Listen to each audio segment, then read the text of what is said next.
Tanner Bibee's so weird. I mean, there's a whole thing about his shoulder barking at him the entire year, but then he pitched well by the end of the season, which is strange.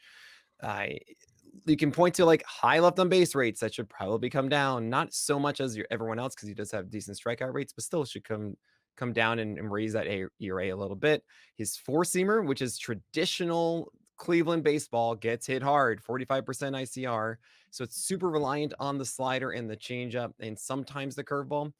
But and then there's a cutter as well that had a 200 BABIP. Like, why? That's not going to stick around for next year.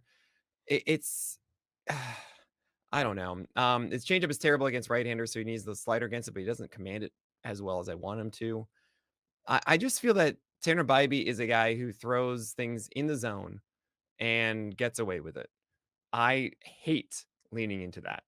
I hate seeing an array of pitches that includes a poor fastball. Really, it's like an average across the board, really, that has gone away with it in the zone. And we've seen this time and time and again regress heavily when that doesn't succeed as well as it did last year for Tanner Bybee.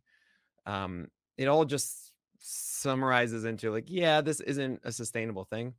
But last year, even entering my ranks, I wanted to have Bybee lower. I say, okay, maybe I'm missing something. I put him, around the same spot, and obviously that worked out. And I acknowledge that, like, this is, as you mentioned, 315 innings of success so far for Tanner Bybee. That is not a stupid small sample. Like, there is something going on here that maybe it's the whole mix of them. Maybe he's just throwing it randomly so they can't lock in where exactly each pitch is going. They have no lanes for it. It just, they can't tell. But yeah, it just weirds me out. And I like to avoid guys like that. Yeah, we talked about him during the year. There was some, hey, he's making his fastball better. We saw that a little bit during the year. It didn't stick all year.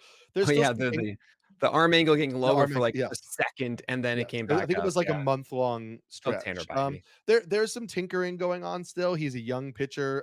I just don't think the ceiling is as high as a Bryce Miller or a Jared Jones, and that's why, like, I if you're judging, I mean, listen, I would not begrudge you if you drafted really risky starters early and you're trying to pick a pitcher and you have Jones and Bryce Miller and Tanner Bybee on the draft board and you want to take Bybee because you feel like his results are probably safer.